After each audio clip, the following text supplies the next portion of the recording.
নমস্কাৰ আপোনালোকে প্ৰত্যক্ষ কৰি আছে পিআই নিউজ। ধেমাজি জিলা চিলাপথাৰত জোৰাই সমষ্টিৰ ৫টা মণ্ডলৰ বিজেপি দলৰ এখন সাংগঠনিক সভা অনুষ্ঠিত কৰা হয়। ধেমাজি জিলাৰ বিজেপিৰ সভাপতি প্ৰেমধৰ দত্তৰ সঞ্চালনাত অনুষ্ঠিত হোৱা সভাত আগন্তুক বৰ্ষৰ ১৫ৰ পৰা ৩০ জানুৱাৰীলৈ অনুষ্ঠিত হ'বলগীয়া বুথ সন্মিলনীৰ প্ৰস্তুতি সন্দৰ্ভত বিস্তৃতভাৱে আলোচনা কৰা হয়।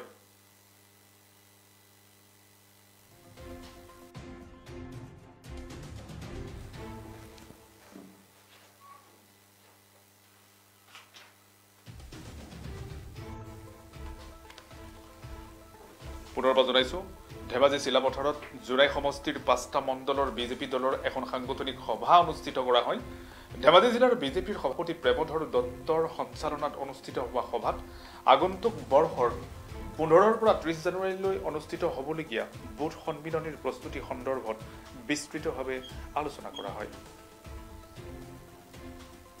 আনহাতে সাংগঠনিক সভাত আগন্তুক বিধানসভা নিৰ্বাচনৰ প্ৰস্তুতি সন্দৰ্ভতো পৰ্যালোচনা কৰা হয়।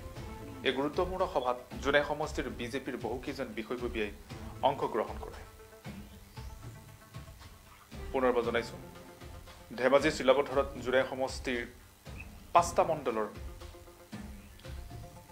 বিজেপি দলৰ এখন সাংগঠনিক সভা অনুষ্ঠিত কৰা হয়। চিলাপথাৰ যুৱৰাজ পেলেচত অনুষ্ঠিত হোৱা সভাৰ সঞ্চালনা কৰে ধেমাজি জিলাৰ বিজেপিৰ সভাপতি প্ৰেমধৰ দত্তই। সভাত মণ্ডলৰ ভোট সমিতিৰ সমূহৰ বিভিন্ন ওজৰ আপত্তি, পৰামৰ্শ আৰু সাংগঠনিক দিশৰ ওপৰত বিতংভাৱে আলোচনা কৰা হয়। আগন্তুক বৰ্ষৰ ১৫ৰ পৰা ৩০ জানুৱাৰীলৈকে অনুষ্ঠিত হ'ব লগা বুথ সন্মিলনীৰ প্ৰস্তুতি সন্দৰ্ভত বিভিন্ন মত আৰু পৰামৰ্শ বিনিময় কৰা হয়। সভাত উপস্থিত থকা বিজেপিৰ ৰাজ্যিক মুখপাত্ৰ অশ্বিনী পাইতে বক্তব্য প্ৰদান কৰে।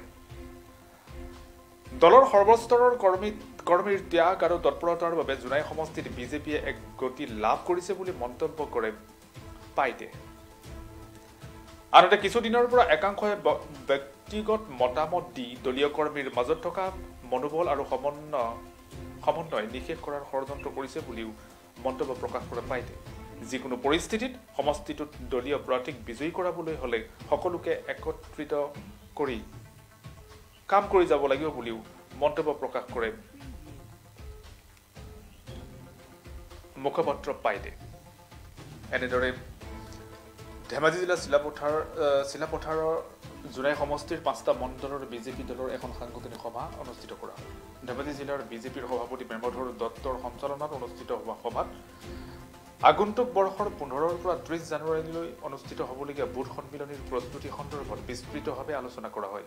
আনহাতে সাংগঠনিক সভাত আগন্তুক বিধানসভা নিৰ্বাচনৰ প্ৰস্তুতি সন্দৰ্ভতো বিতংভাৱে আলোচনা কৰা হয় আৰু সকলোৱে জোৰাই সমষ্টিত বিজেপি প্ৰাৰ্থীক বিপুল ভোটত আগন্তুক বিধানসভাত জয়ী কৰাবলৈ এক মত গ্ৰহণ কৰে। এনেদৰে এখন সাংগঠনিক সভা অনুষ্ঠিত হ'ল চিলাপথাৰত। যেনেকে সুবিধা পালে, তাৰমানে তাৰ গোমধানৰ খেতি এজন মানুহে যে গোমধানখিনি বেচিলে খেতিয়কে, যিজনে কিনিলে তেখেতে ৪-৫ মাহ মানে তাক পইচাটো দিয়া নাই। সি তাক মানে খুজি হাইৰাণ হৈ গৈছে, পইচা নিদিয়ে। ঠিক তেনেকুৱা সময়তে আমাৰ বিলখন পাছ হৈ গ'ল। আৰু বিলখন পাছ হোৱাৰ লগে লগে কি কৰিলে, যেতিয়া বিলখন পাছ হ'ল, আইন পাছ হৈ গ'ল। আইন পাছ হোৱাৰ লগে লগে সি চাব ডিভিজনেল কোৰ্টত কেছ দিলে। আৰু কেছ দিয়াৰ পিছত মানে তেখেতে ২০ দিনৰ ভিতৰত কোৰ্টৰ এটা হেৰি হৈ গ'ল, এটা সিদ্ধান্ত দিলে কোৰ্টে যে নাই, কৃষি আইনৰ পৰা যেনেকে সুবিধা পালে, তাৰমানে তাৰ গোমধানৰ খেতি এজন মানুহে যে গোমধানখিনি বেচিলে খেতিয়কে, যিজনে কিনিলে তেখেতে ৪-৫ মাহ মানে তাক আমাৰ দলৰ ফালৰ পৰা যিখিনি কাৰ্যক্ৰমণিক আমাক কৰিবৰ কাৰণে আগ্ৰহ কৰিছিলে, এই সম্পৰ্কত আমি সকলোৰে পৰা ফিডবেক লৈছিলোঁ, কেনেকৈ কাৰ্যক্ৰম হ'ল, কেনেকৈ নহ'ল। গতিকে ইয়াৰ ওপৰত এটা পৰ্যালোচনা সভা অনুষ্ঠিত হ'ল। লগতে অহা দিনবিলাকত আমাৰ যিখিনি কাৰ্যক্ৰম আছে, এই কাৰ্যক্ৰমখিনি আমি কেনেকৈ সফল ৰূপ দিব পাৰোঁ, কোন পদ্ধতিৰে গ'লে আমাৰ ভাল হ'ব ইত্যাদি বিষয়ে আচলতে মূল বিষয় হিচাপে লৈ আজি সভাখন অনুষ্ঠিত কৰা হয়। যিহেতু জোৰাই সমষ্টিত এটা কথা দেখা গৈছে, বিজেপি দলৰ টিকটক লৈ বহুত এটা গণশক্তি দলৰ এলায়েন্স কৰিব নকৰিব বিভিন্ন ভাষ্য তেনেকৈ ধৰণে প্ৰকাশ পাইছে। এই ক্ষেত্ৰত কি হ'ব আচলতে ভৱিষ্যতৰ? আচলতে এনেকুৱা কথা, এইটো এটা এলায়েন্সৰ ৰাজনীতি এটা বেলেগ ৰাজনীতি, আৰু সেইটো নিৰ্বাচন কেনেকৈভাৱে আমাৰ ৰাষ্ট্ৰীয় সমিতি বা ৰাজ্যিক সমিতি, ৰাষ্ট্ৰীয় সমিতিৰ নিৰ্দেশ মৰ্মে ৰাজ্যিক সমিতিয়ে এটা সিদ্ধান্ত গ্ৰহণ কৰে। তেনেকৈ ধৰণে গতিকে সেইটো এটা সুকীয়া এটা সময়। কিন্তু আমাৰ কাম হ'ল কি, আমি দেখিছোঁ যে বিগত সময়বিলাকত জোনাই সমষ্টিত আমাৰ ভাৰতীয় জনতা পাৰ্টীয়ে প্ৰত্যেকটো বিধানসভা নিৰ্বাচনতে নিজৰ প্ৰাৰ্থী দি আহিছে।